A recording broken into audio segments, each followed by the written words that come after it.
had pretty good games, I gotta say, but they look a little bit worse compared to the beginning of the phase. I would say a little bit is an understatement, but let's see what they do here in game number 2. The problem, of course, that they're facing already is that they have to play on Cursed Hollow. They decided to ban... Wait. Yeah. Wait, no. Black has first ban. They picked it. Raven picked this map, which makes less than no sense against MVP Black. I really appreciated the Asmo. I appreciate the Dragon Sire ban, but this map pick. Asmo Dunk is coming, guys. Please no. I can feel it. Please no. Okay, well, Abathur gets banned instantly. This is a wise ban by MVP Black. Is probably shocked by the map pick, saying, "Well, thank you for giving us our best battleground." Yep, it's very surprising. And Abathur, actually, Raven has 0-4 on Abathur. Also, Raven picked BOE into MVP Black. These are two poor decisions in terms of map drafting. I mean, you've been following Heroes of the Storm since MVP Black was created as a team in 2015. You're probably wondering why in the world these map choices came out. But I suppose you could make the argument, if you wanted to, that MVP Black has played so many games on the maps that you think you have the answer, but we haven't seen it yet. I don't think MVP Black needs a double support. Sake can just go with the false stat. Okay, this I can follow. Liming with the ranged pokes, Uther. Very strong, especially Chom's best support so far. Yeah. If you look at what Liming can accomplish in terms of the poke, and if they do want to run that Asmodan later, God forbid, then that'll be two great tools that they could use to at least deny tributes to maybe split soak if they get a global hero, which we have seen them try to do before. And this is a good sign because Chom, the only 2 games that they won was whenever Chom was on Uther. So I see hopes here already. Let's see what the ban's going to be here. Greymane removed with the Tyrael already here. This is a wise ban, just like we saw last game. Tyrael with the Genji diving in. Diablo band, okay, targeting DeYoung. DeYoung's Diablo, especially on Spider Queen, was super, super strong when paired up pretty well with the team. Sometimes he was charging in by himself, but except for those timings, he was very decent on Diablo. Yeah, so he's got a good Diablo for sure. And I think this is just MVP Black playing safe. Tist is providing some commentary on DeYoung's charge-ins on the Diablo there. With his hands, you could see it. So now the play here for Raven, what's it going to be? They need a hero that Uther empowers. We could just see the Illidan again. It wouldn't be crazy. It wouldn't be out of the ordinary. Hammond played it last game, and they have the Uther for empowering. Stitches works much better with the Uther than he did with the Karazim as well. That's right. Target stun will be very helpful when you get the hooks in. Let's see if they want to grab it. The D.Va! It's going to be D.Va. Okay. Bring in some EU flavor, I suppose. Yeah, they oftentimes double warrior, double assassin with a single support is the most played team comp for Raven, so they want to bring the balance. They have some mobility there. They just want to hook D.Va's self-destructs in. Trying to make some combos. I don't even know if you could do that with friend or foe, or not friend or foe, but the friendly hook. I don't know if you could actually hook the D.Va ult in, but I was actually talking with another caster out here, Papa Smithy, about that last night. We'll see if this actually happens. Oh, it would be sick if it did. Zagara! Okay, maybe that's the surprise you were talking about. And now the final pick will be the false stat. So this is going to be the triple DPS solo tank. Triple ranged, in fact. So you'd have to imagine Genji will be played by Rich with this. And Sake on false stats. Makes sense. And just reset on, most likely reset on Zagara this time. Just going around the map with kind of having the global. Maybe they don't even need the global. We'll see. Well, I think Raven could still run the Illidan. It's not out of the question. The D.Va can add some extra protection. Illidan's already banned. Yeah, so. Sorry, my bad. They can bring the old DPS like Vala or even Lunara to actually go against them. kind of hard with all the dives with the range damage. You may actually be 1/4 of HP when you actually try to do your damage when you walk into that. I don't understand what this comp is supposed to do or protect without a melee assassin. That's why I was looking back towards maybe Illidan. even double mage. Sylvanas is coming in. I don't like this comp at all. I think it's just to kind of have the solo lane against the Zagara. I think that's their line of thinking right now, but the entire teamwork, the theme is not there. It seems they are missing the theme big. All right, well, we'll talk about how this draft could work as we get into the game, guys. I don't feel like it has much synergy here, but we're going to find out what Raven has planned, as they definitely prepared something for Cursed Hollow. This is their map pick as we head into game number 2. Can they tie this up? Or are we going to go into another one-sided game for MVP Black? Let's find out right now.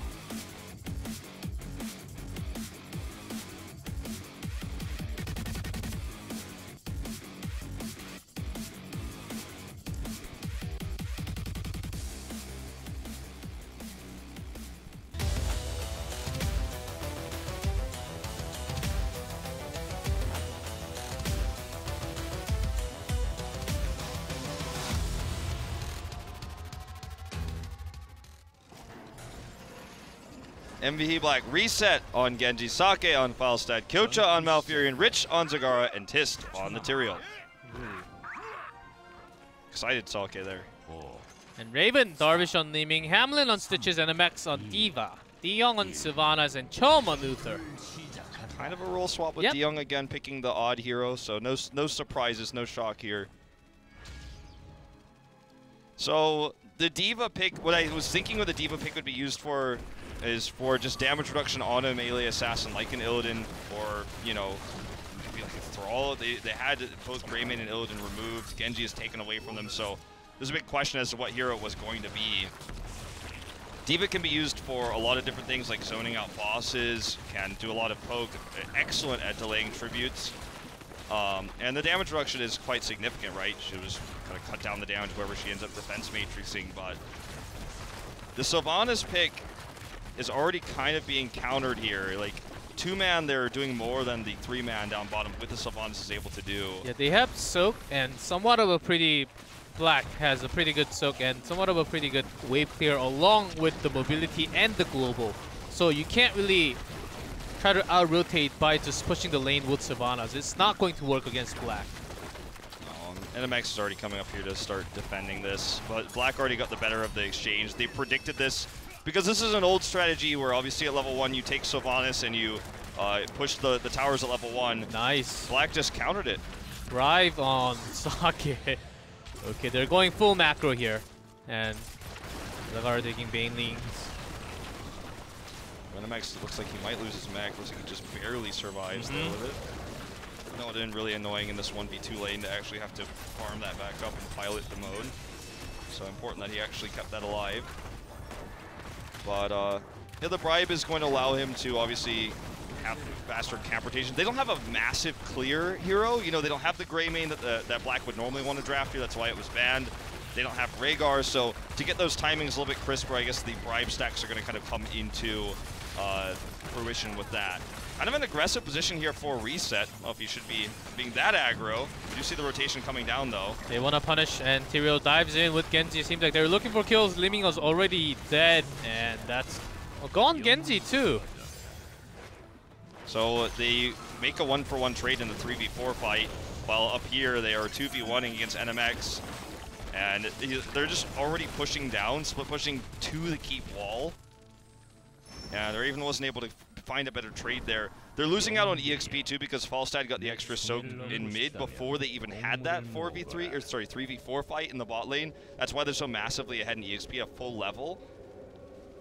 So just so much more value from the global hero of Falstad. The Zagara still pushing hard. Raven doesn't have a hero that can counter that. They don't have a ganking hero. There's no Zeratul. There's no Tracer. There's nothing that can come up there and say, hey, I wish you weren't split pushing like this, especially when they have the bodyguard from Kyocha who built into Shando, so even more mana sustain for Zagara. She never has to go home. Cooldown reduction as well. It's just insane what Black is able to do with this comp. It's also auto attack, so can push the lane pretty hard. There's the self explode. We'll actually get the camp. He wanted it so bad, but he gave it up, and he still took the damage. Well, Diva getting some value here, I suppose, folks. It's one less, but once Falstad gets the bribe stacks, the macro will be real. But Black wanted to pressure a little bit hard. Actually, very good use for Raven from defending that. Yeah, I mean, that was well done. That's one of the powers of Diva, is to be able to just simply deny camp takes. It's going to be more important for the boss later, but even for small camps like this, it's a nice one. Reset gets the deflection kill here over the wall. See you later, Sylvanas. And this game is starting to snowball a little bit, but can they get the punish rotation here? This is actually well coordinated.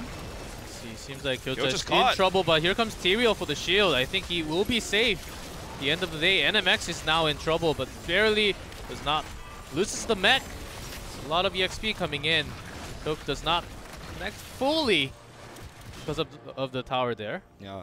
Well, I feel like that's the first time we've seen in this series Raven make a really good macro decision, really good play there. This is what we saw a lot last game, though, is just coming down alone like this. When you have hyper-mobile heroes, you have the Genji, you have the Tyrael, and you're just a lonely Li Ming coming in. This Falstad nearby, too, which you had vision of in the mid lane. You shouldn't be making mistakes like this if you're Hamlin. But alas, we're going to watch the Diva mech finally rebuilt here. They can use this to buy a lot of time. Sake is actually being zoned away right now, and NMX doing a really good job with the Diva to buy time on this tribute. When they come in, Li Ming's going to take a long time. NMX is not going to use the explosion yet. His dishes will be caught off right before, so this will be a loss for Raven right now, and Deflect coming in at the perfect timing for reset. Okay, Darvish is back now, and he's looking to get some damage done. Does do a chunk there to Rich, but Sake will claim this tribute. And the reason why they had to rotate down was because actually during all that commotion, Tist actually pushed the bot lane as Tyrael all the way up to the fort, so they had more lane pressure, they had more vision. This allowed Sake to come from the mid lane, where he's getting more and more soaked, by the way, to come over to help them get 10. Look at the top push as well. No one's dealt with that, so with this cannon tower going down, they will get 10. So they're 3 levels ahead yet again. Ooh, they were looking for kills, and Sanctification even dropped. It seems like it's going to be 1-1 trade, and just no Aldrin's away. Maybe Saki has to use the Gust to save Hinterland. it. He got Hinterland, though, so... Hinterland, actually. He's not going to be able to Gust his way out of this one. And he's going to just use his flight. There's no CC interruption. The boosters are on cooldown. And Saki will just clear this wave on his way out, by the way. He doesn't just randomly fly away. He's a good flight path. So Hinterland Blast, yeah, we've seen it all. And okay. Nidus Network, so no Hinterland Blast combos with the Maw. I was thinking of Judgment. I think they were thinking of Judgment or X-Strike with the Hinterland Blast to have the pair up with the CC, to have at least all the focus fire onto one target. Think about it with Maw. You have the Maw, the X-Strike, even Dragon Blade is good too in this situation. Twilight Dream. Right. And then suddenly you just thrash a team fight. I think the moment that they were diving into, just decided to have the Sanctification. He wanted to just save reset, but he ended up dying anyhow, so didn't really do too much. Let's see how it all works out at the end. They already have the Snowball 2-level full lead, and the mid fort is barely standing, and they will take them down for sure. All right, level 10's on the horizon here for Raven. And it's going to be a huge moment for them, obviously, when they get the silence coming out from Sylvanas. So he's actually holding on to it. Will be Wailing Arrow, though. Not going to go for Mind Control. Now, this is a really nice zoning tool. Again, the Diva coming out, There's knocking a Divine them away. Storm coming out from Chump. Sanctification is a second late because of the Storm. You said already fell there, so Black has to retreat. And we did see the pilot upgrade, no bunny hop, so Diva is going to be able to remake a lot more quickly, which will allow her to be a lot more aggressive. And this goes back to the theme of Diva being part of the tribute denial crew. So the gun coming out from Pilot Diva can actually poke and deny it. And NMX, when he's in pilot form, does so much damage anyways. He's actually just using it for extra wave clear right now. Even though he has the mech available, he's not interested in using it till the last second. Just wants to do some more poke. Look at Rich. He does not want to go back. He wants to harass as the maximum amount as he can. Young actually starting camp pretty early. This is for them to catch up with the snowball that Black has been doing, and there's the value of Falstad taking bribe at level 1. Start the camp early, as you don't have to take much time when you have the stacks. So there's a boss take now for Black, and let's see what Raven does. They must realize now that this is going to happen, and they should go and take their own boss. They check it first. They need to react quickly. If they don't start their boss right now, Black could potentially go for a double boss here. They have Sake. He doesn't have Gust, however, so maybe a little bit overzealous for me to say that, but Raven just doesn't even take the boss at all.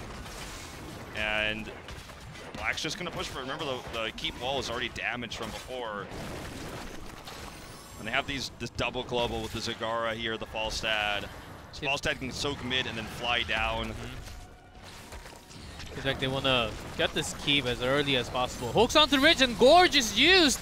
There's not much of a escape.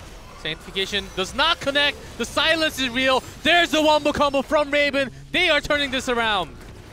We see the big Hinterland blast here. They're all lined up. There it goes. Not going to be the full cooldown reduction there, but does knock it down to 40 seconds. This is a bit overzealous, I'd say, by MVP Black to continue to fight here. They want the keep really badly, but it's just not reasonable at this stage. Reset, though. Gets a reset. Speaking of his name, unfortunately not enough to carry the fight or to survive. The Raven will save the keep at the end of the day. Black's showboating a little bit here. And if they're not careful, Raven could catch up. We saw really good coordinated usage of the Divine Storm and the Wailing Arrow there after the Gorge was used to get that initial pick and the second one there. So well done by Raven. They actually have so much pair up. Even with Wave of Force, there's an extra escape tool and more damage, burst damage coming out from Liming too. That worked great. And they chose the perfect target reset. Even Tisk could not put... If he maybe dropped the Sanctification 0.2 seconds earlier, he could have, but the insta-CC lock coming out from Chom was pretty good there. Well, now Raven's going to finally take this boss after the pressure was relieved. And Black, with the slow respawns coming in, not confident to deny. They know this is coming, and they also know that they have the top 4. It's fully healthy, so this is not going to be a devastating boss by any means. If they were able to deny it, sure, they would have definitely gone for it, but looks like they just want to use the guard to continue to split push that bot lane so that eventually it's going to knock that keep down. That's going to be the most significant of all. They're just going to leave Sake up there in the top lane to deal with the boss solo as they continue to push the mid lane. So there's no objectives on the map right now, so they're just simply trying to push the bot as much as they can while putting some pressure on mid. And Sake can always rejoin at any moment in time. Big power spike, of course, for Raven at 13 is actually the Windrunner for Sylvanas, so now Dion can actually be a lot more mobile and do a lot more damage in fights, safer while doing so. Something we always have to talk about when Sylvanas is in play. Still trying to pressure a little more onto the bot lane. They really want to get the early game forts, early game keeps, because that will actually help them so much to do the macro things they want to. So they want to start it, but Raven knowing that they're defending pretty well, but they're losing the entire other side of the map, though. All right, well, this is a tough spawn for Black. The rest of their members are not nearby, but they do have a Nidus to the south, so Rich should be able to just teleport over there. In fact, he's already come down. So even though they had a bad spawn, with the global potential they have, they're here very quickly.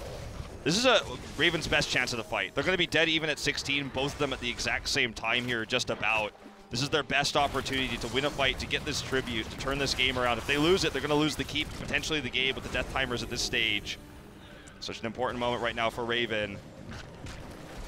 This time the CCs will be less effective because the Wailing Arrow is still on cooldown. And Liming's away, so Black knowing that they're going in, they're doing a lot of damage. There's a zoning tool. Hinterland misses totally there. Yeah, Sanctification denies the self-destruct damage coming out. Here's that Divine Storm. The Dragon Blade is used though. Hamlin and everybody's getting blown up. Popped out of the mech and dead instantly. Darvish gets one counter kill here with the heals, but he's going to find himself on his way back to the Nexus real quick here in the Hall of Storms if he doesn't get out. That's going to be the second tribute that puts them on Curse Point, but I don't know if that really matters. They might just be able to waltz down and attack the core. Rich will be able to kill this keep immediately. One Baneling at a time, I suppose. And that is going to be the end of that. Looks like they want to play it safer. They have top pressure. They're going to steal the Bruiser camp with the bribe and then go for the mid keep, it looks like. Well, maybe they're just going to back off completely, not being too aggressive here because they know they have basically every lead in the game and they're going to have the curse with the next tribute, so no reason to overextend. And I think the boss timing is coming up pretty soon also. They should have it around the same time. I think they're timing it right now to have the boss and the curse all together. They're starting with the boss instantly, and seems like they're giving up on the curse, though. That's fine because they don't need it, you know? And because they don't have massive tools to win team fights because of some of the weird choices they made in the draft, like they don't have Maw, they don't have Gust. I like that they take the best boss they can. I identify this is going to be the best opportunity to take a boss while they don't have tools like the Gust when they're up against Wailing Arrow and Divine Storm. Get this boss or free it pushes directly towards the core. Worst case scenario, you get the next tribute anyways. Or red side boss when Ravens respawn. So many options for MVP Black right now. Raven needs to consistently win every single team fight to come back. This is going to be a start if they can make it happen. NMX already so low. Does not help self-destruct available. He's going to lose that mech immediately. Hinterland Blast hits Diong. Not going to hit NMX though. But this boss is already on the core. Seems like they want to go in and finish this game. Reset is looking for the perfect chance to go in. There's a storm, but not going to get killed. Luther already falls behind. There's a sanctification. They're focusing on the core. Every man on the sanctification. There's the holy ground, and they're just focusing on the core. They don't care about the members of Raven. They're focusing it down. Sake looks like he will survive here as the core goes down. Bit of a messier one for MVP Black, but they still take it in dominant fashion. There were certainly some overextensions. There were certainly some odd talent choices there. We saw the Zagara, the split push there. But the reason why Black dominated so hard was because they won the early game. They had those catches on failed rotations. The one we saw from Hamlin, the one we saw from Darvish, got them massively ahead in levels. They won the first curse. And sure, some of the late game team fights were a little bit sloppy, but the Sylvanas pick gained 0 value, and the Zagara pick got a lot. It was up there with Malfurion, and we were seeing basically them win 3v4 fights in the bot lane while it was 2v1 against D.Va solo. And it's Zagara against D.Va with Malfurion there, and he's got Shandos, so he's basically his innervate's on a much lower cooldown. He's just constantly giving mana back to Zagara. And then once it's post 10, Zagara doesn't need that buddy anymore. She's got Nidus Worm, and she's just going wherever she needs to be. Yeah, the Hinterland Blast didn't do too much. Very little value coming out from Falstad. Honestly, like almost none. But I mean, it was cool to see it, I guess. Yeah, it did some damage during the team fight and helped Genji get the kills, but seems like we're going to take a short break right here before game number 3. When we come back, maybe the end of the series. Maybe we'll have game 4 coming up when Raven comes back. See you guys soon.